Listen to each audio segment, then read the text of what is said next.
Dzień dobry. Dzisiaj taki szybki temat, niezwiązany do końca z naprawami, tym co robimy na co dzień, ale ciekawy. Za dużo pracy, trzeba znaleźć troszkę odetchnięcia od takich obowiązków dnia codziennego, więc chwila przerwy w tym wszystkim i dzisiaj iPhone 256 GB, iPhone 8 Plus 256 GB z Allegro za 500 zł kupiony jako uszkodzony i sobie zobaczymy, co to będzie, kupiony przez nas. Więc to powiedzmy jest prywata. Teraz zobaczymy sobie, wy sobie zobaczycie, jak to wygląda, co to jest. I jeszcze sobie jak zwykle coś tutaj ustawię, wyciszę.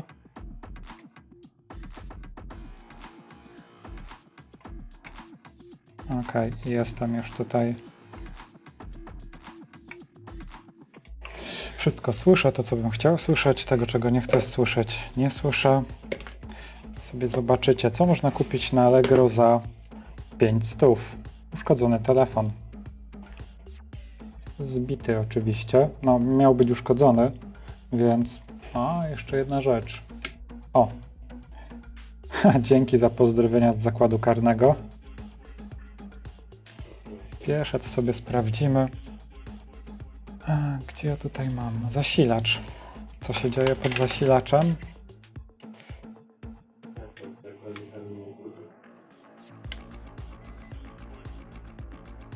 Coś tam pobiera, ale nic się nie dzieje tak naprawdę. Jakieś dziwne rzeczy się dzieją. Więc trzeba mu zajrzeć do wnętrza. Jak to wygląda? Jeszcze raz wszystkich witam, bo tutaj troszkę osób się zebrało. Dałem też znać na wykopie, że działamy. I jak myślicie, co tam będzie w środku? 500 plus poszło na marne, czy będzie z tego interes i matka będzie zadowolona?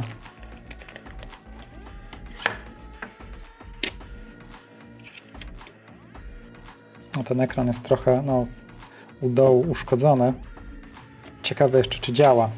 Czasami z Allegro potrafią przyjść takie kwiatki, że to się w głowie nie mieści. Trochę muszę się tutaj postarać przy otwieraniu tego ekranu, żeby go nie rozwalić do końca.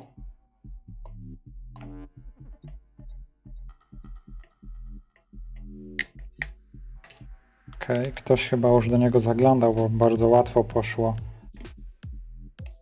wypięcie ekranu. No tak, ktoś już tutaj zaglądał, widzicie? Coś już się działo. Czyli ktoś tu był. Ktoś już januszył. Nie będziemy pierwszymi januszami tej historii, więc niestety jakby szansa na powodzenie zrobienia czegokolwiek z tym urządzeniem drastycznie spadła. Bo tak naprawdę najgorsze to nie jest to, że ktoś sprzedaje uszkodzone urządzenia, no bo urządzenia się psują, komuś tam upadnie, zaleje się, cokolwiek. Najgorsze to jest, jak ktoś to próbuje naprawić i robi spustoszenie. Dojście do ładu z tym wszystkim to jest dopiero akcja. A takie tematy, gdzie ktoś odpuszcza naprawę, po prostu sprzedaje, upadł, nie włączył się, dobra, sprzedaje. To jest w miarę, powiedzmy, spoko temat. Można z tym wiele jeszcze zrobić, choć nie zawsze oczywiście, bo jak telefon dobrze upadnie, to i procesor potrafi wyzionąć ducha. Ale to się nie dzieje zbyt często. Więc najgorsze co jest, to właśnie jak telefon wyląduje na Allegro, przeryty, z opisem, spadł, nie działa, negatywów nie przyjmuje.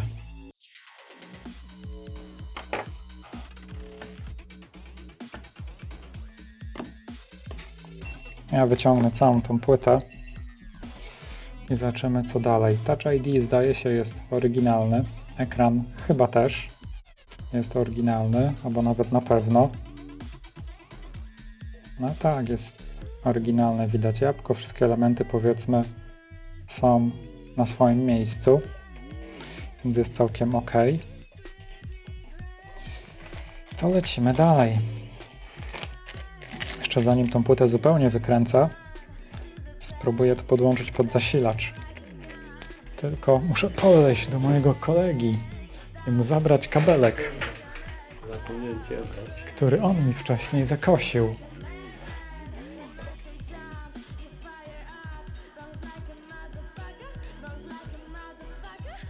Z jakiegoś powodu przestało mi czytać wasze komentarze. Nie wiem, co tutaj się porobiło. O, zaczęło znowu czytać. Mam swój kabelek.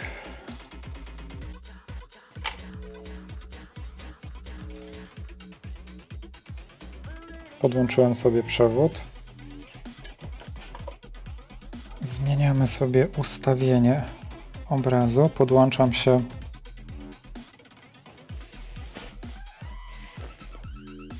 płyta nie ma zwarcia. Zobaczymy, czy reaguje na włącznik. Widzicie? Duże zwarcie. Płyta ma duże zwarcie. Trzeba ją wyciągnąć i zobaczymy, co dalej.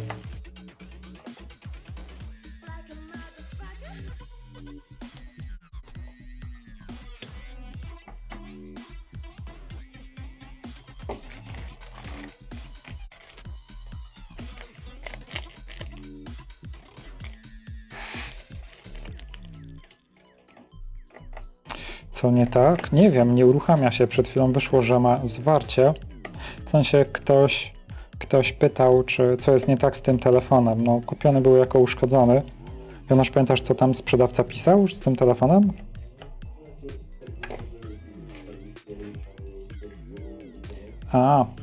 To zmienia trochę postać rzeczy. Jonasz mówi, że sprzedawca poinformował o tym, że to urządzenie było już w serwisie. Serwis stwierdził, że trzeba płytę główną zmienić. Wyobrażacie sobie?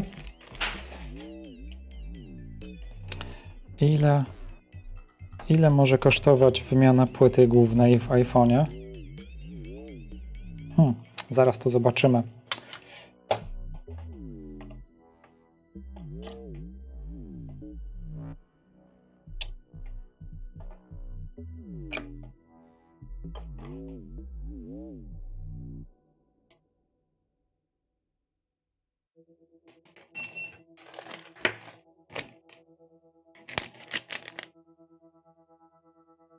Co myślę o zbitej szybce? Myślę, że to nie jest zła sieć, nawet całkiem dobra sieć serwisów GSM, urządzeń Apple'a, iPhone'a, Apple. Jeżeli chodzi o nieautoryzowane serwisy, to tak, myślę, że śmiało możecie korzystać z ich usług.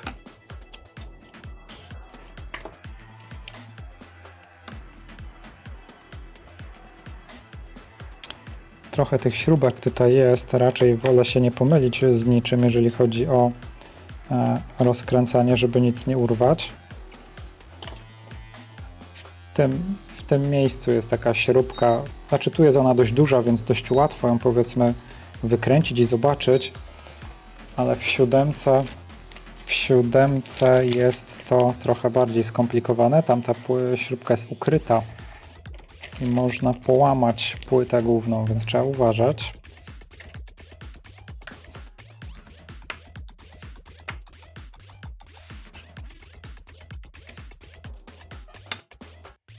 Ok, wszystko wypięte, w sensie wszystko od płyty zostało odpięte. Jeszcze socket karty SIM, socket tacka karty SIM. Tu jeszcze jest ten taki dynks, trzeba go przestawić. I teraz można tą płytę stąd powoli wyciągnąć. Bardzo często te taśmy tutaj wadzą, ale i tak odrobina uwagi nie zaszkodzi. Ok.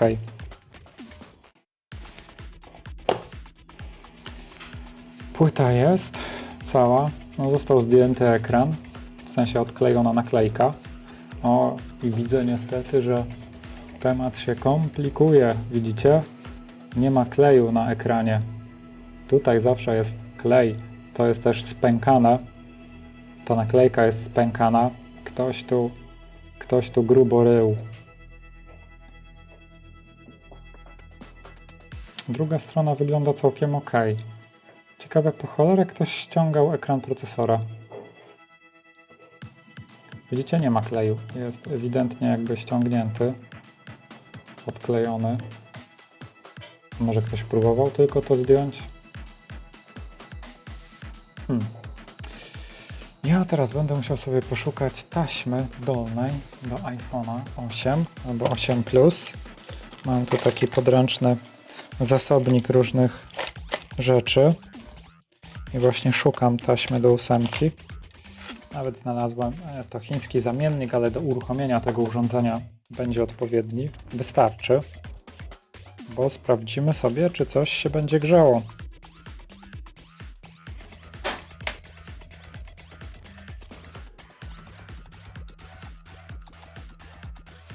I co my zrobimy teraz jeszcze? Przepniemy się na odpowiedni luk z kamer. Muszę sobie troszkę poukładać rzeczy na biurku, bo się trochę ciasno zrobiło. Zaraz tu wjedziemy pewnie z kamerą termowizyjną. Albo wiecie, nie, jeszcze sobie rzucimy okiem, jak to wygląda. Może po prostu na oko zaraz to naprawimy. Jak przysłowiowy dziad. Zobaczymy.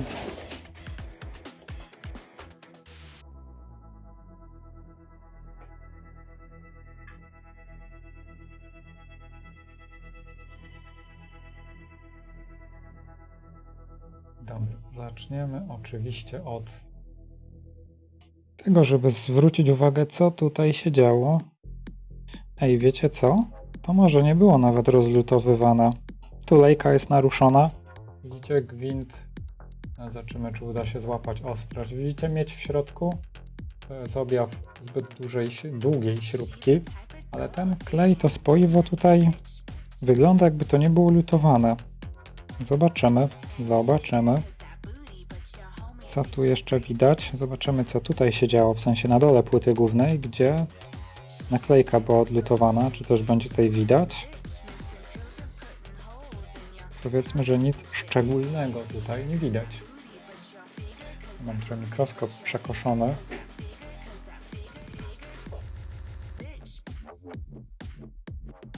No, takie powiedzmy sreberko tutaj weszło z naklejki. Szkliste, nie wiadomo co. To potrafi przewodzić prąd. Okej.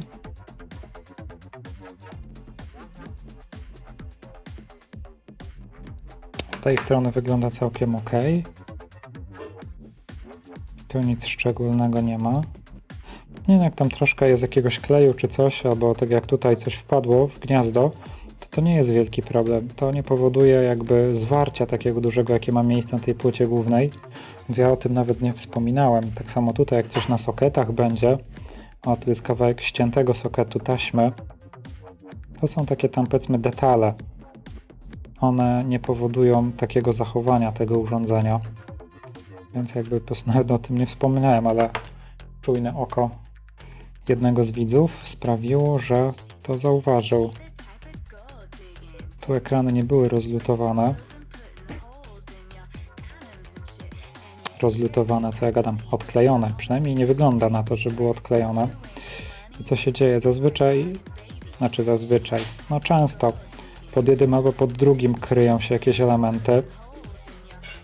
Czasami ja robię taką ślepą próbę, bo się coś potrafi nagrzać przez tą naklejkę.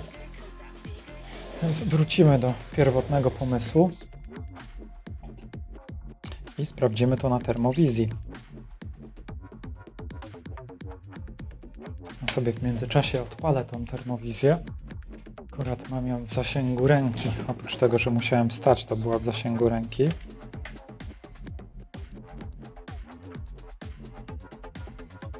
Ktoś dzwoni, ale teraz nie będę odbierał.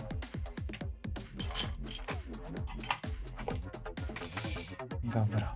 Rzeczy, które tutaj były z rozkręcenia tego telefonu, ja sobie wrzucę do pudełka trochę głębiej.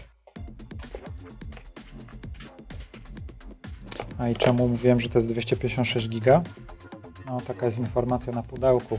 Nie wiadomo jeszcze, czy do końca to jest to pudełko. To się okaże niestety w trakcie naprawy, jak się uda uruchomić to urządzenie. Dobra, najpierw sobie z tej strony przygotuję widok, że zobaczymy, czy coś się nam zapali, zaświeci. Kto już oglądał moje live'y, to wie, że elementy, które są zwarte, na tych dosłownie świecą, bowiem odkłada się duża ilość energii, prądu. Zobaczymy, czy cokolwiek będzie widać, bo obraz jest taki trochę nie najlepszy. Zobaczymy.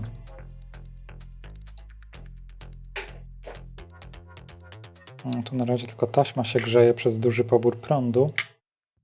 Tak jakby pod... Widzicie, jak się nagrzał procesor? O cholera. No, może być coś tutaj. Z tej strony coś się nagrzało dość mocno. Zobaczymy, jak to wygląda z drugiej strony. No, mocno się nagrzało. O! Nie wiem, czy ktoś dojrzał. Nie widzieliście do końca. Patrzcie, jaki motyw. Czyżby to był taki detal? Kurczę, ale patrzcie, co się dzieje równocześnie. O, kamera się odświeżyła.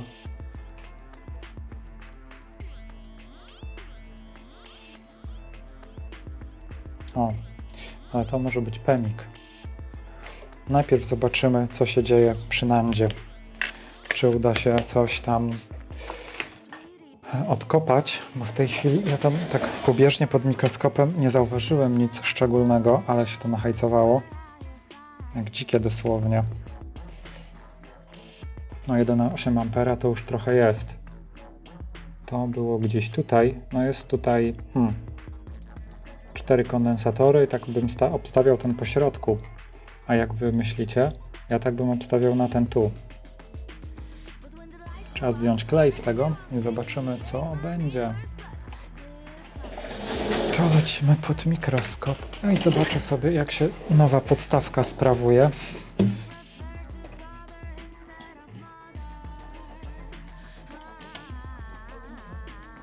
No, leży całkiem ok. Podstawka kupiona w Polsce, też na Allegro, tak swoją drogą. No, tak bym powiedział, że coś tutaj widać, czy mi się tylko zdaje.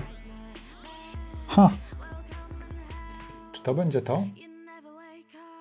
Zaraz wam bardziej pokażę, może uda się. Taki zbrązowiały jest troszeczkę. Trzeba to troszeczkę przygrzać i zobaczymy, jak się zdrapie klej, czy coś więcej nam się tutaj objawi. Czy to teraz widać? Widzicie ten skrajny po prawej stronie? Taki jest jakiś, nie wiem, mam nadzieję, że bana nie dostanę. Czarny. Za określenie. Dobra, sobie tu trochę odpaliłem hota. I rozgrzewamy ten klej, którym to jest wszystko zalane. I zobaczymy, czy coś się tutaj ujawni. Czy to jest tylko takie złudzenie, że to jest czarne. W sumie bardziej to zbrązowiałe.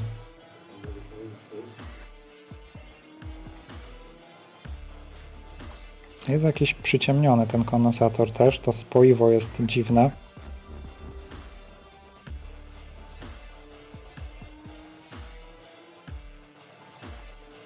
O, ekran odszedł bardzo lekko.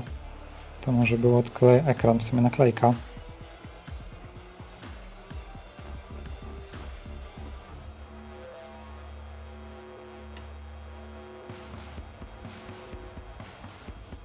No, ten kondensator jest podejrzany, wielce podejrzany. No, ale skoro był czarny, to musi być jakiś taki, no wiecie, zwraca uwagę, nie? W pierwszej kolejności.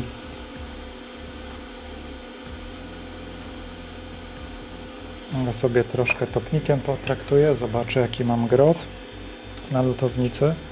Grot mam w miarę cienki.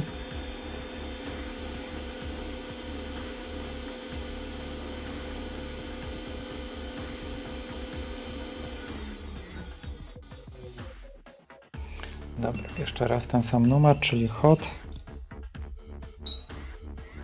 Mógłbym to tak naprawdę też wyłamać.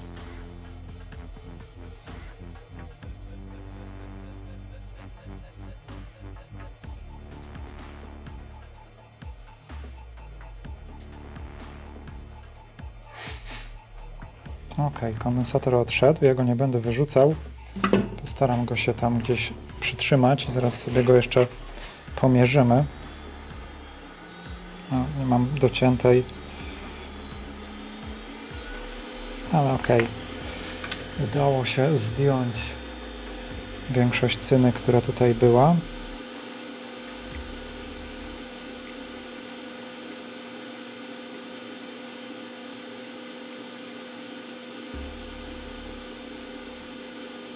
To prawdopodobnie jest kondensator od jakiegoś zasilania pamięci NAND. Przynajmniej zazwyczaj tak jest, że te kondensatory w pobliżu NANDa filtrują napięcie zasilające właśnie tego NANDa, czyli tego dużego srebrnego elementu, który mam poniżej. Na razie tej naklejki nie będę ruszał, płytę sobie odłożę na bok, a ja wezmę, poszukam ten kondensator, który tutaj wyciągnąłem, zobaczymy, o jest, chyba to jest to. Jest czasami tak małe, że nie wiadomo co to jest. I zaraz zobaczymy, czy będzie coś ciekawego widać. Chyba już coś niecoś widać.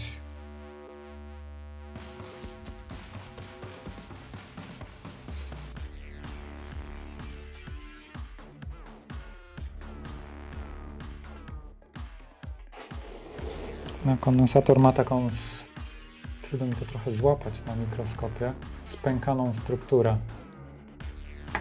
Weźmiemy sobie mierniczek, a w zasadzie elektrody multimetru, który jest ustawiony na tak zwany brzęczyk. Zobaczymy sobie, czy jest zwarty ten kondensator. Tak. Dobra, ja na razie nie będę jeszcze czyścił tej płyty głównej. Odpuszczę sobie też lutowanie, montowanie innego kondensatora, bo na razie to mnie, powiedzmy, mało interesuje. Zobaczymy, czy coś uległo zmianie. I potem się zastanowimy, co dalej z tym kondensatorem. Podłączam sobie znowu taśmę dolną.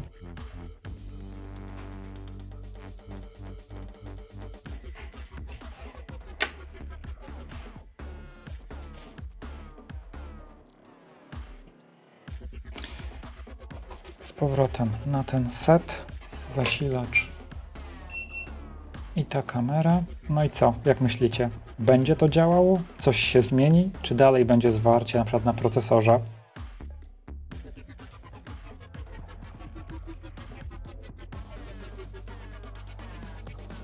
Płyta startuje, moi drodzy.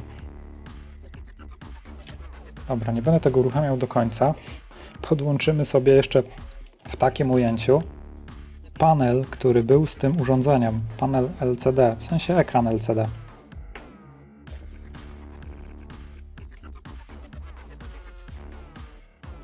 Zerknąłem jeszcze z przerażeniem na zasilacz, czy na pewno odłączyłem zasilanie. Na szczęście odłączyłem. No dobra, to jedziemy jeszcze raz.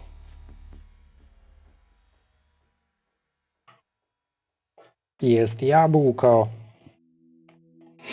Dobrze zainwestowane 500 zł? Mam nadzieję, bo dziecko będzie na mnie wkurzone, że 500 plus rozwalam na prawo i lewo.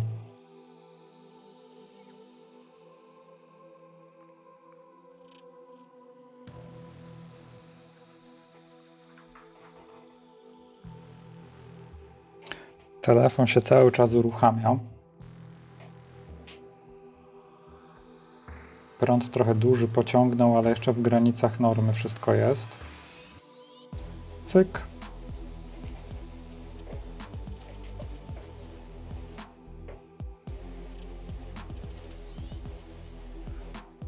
Dotyk działa. Touch ID działa. Touch ID działa. Brak SIM karty zgłasza, więc teoretycznie jest ok. Ty, Jonasz, lepiej zapytaj kod blokady twojego telefonu. Muszę go wyzerować. Nie poda? Nie wiem. A zapytaj, może będzie chciał dane, to jeszcze backup mu damy na 5 stów. No właśnie. No dobra. To w zasadzie było tyle.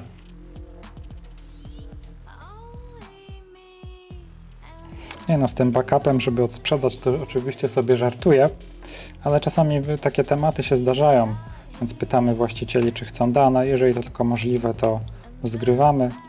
Kilka razy zdarzyło się, że nawet wysyłaliśmy dane na pendrive'ie, albo wystawiamy na naszym FTP-ie i jest możliwość sobie zgrania tych danych. Nie jesteśmy takimi chamami. A po prostu lubię sobie pożartować często w niewybredny sposób. Ok, żeby jeszcze Wam coś tutaj ciekawego pokazać, sobie namierzymy ten kondensator, a odpalimy sobie phoneboarda, bo chyba jest tutaj to dość dobrze opisane, jak dobrze pamiętam. A jak nie będzie dobrze opisane, to odpalimy coś innego. Ja już tu sobie ładuję phoneboarda. Jak to było? To było jakoś w tej części. Jeżeli to był skrajny kondensator, to był ten kondensator. I co to jest? Tak, 3V NAND. Napięcie zasilania NAND. O, i zobaczcie. Grzało się gdzieś tutaj, w tym miejscu. To jednak PEMIK był obciążony. W sensie to... No, czyli płyta do wymiany, Jonasz mówi właśnie. Uszkodzony procesor, nie?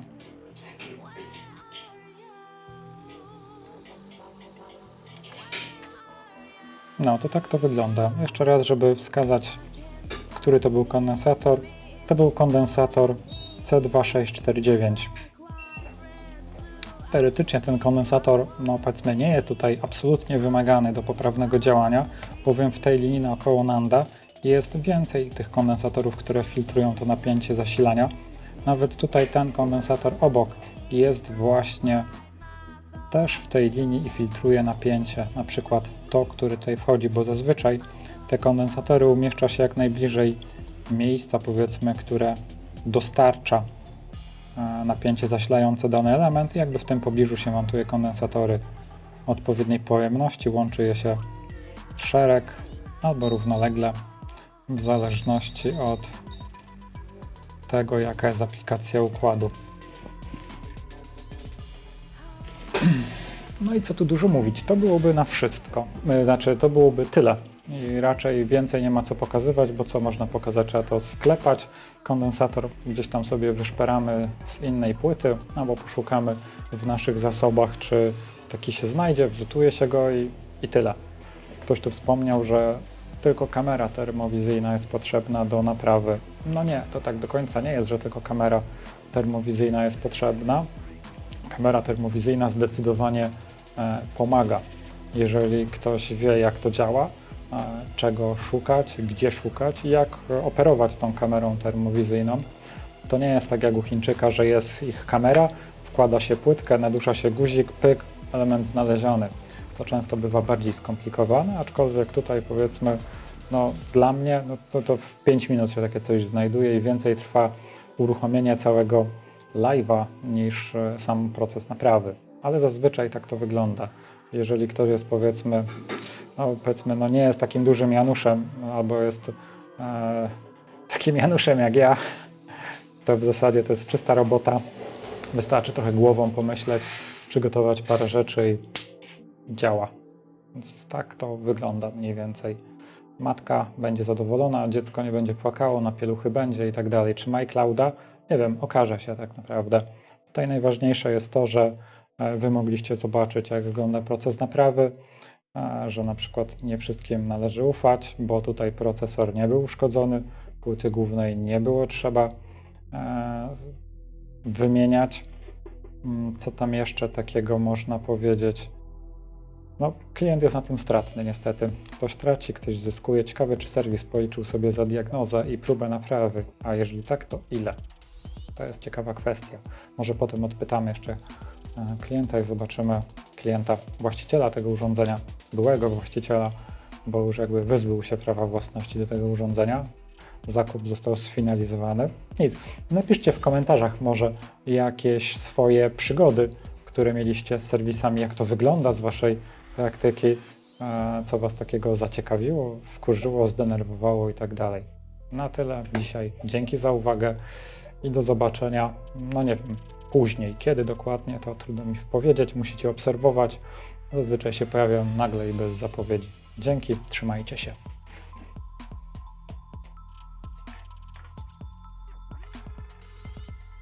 Mam nadzieję, że przełączyłem obraz, bo jak nie, to cała moja gadka była psu na budę.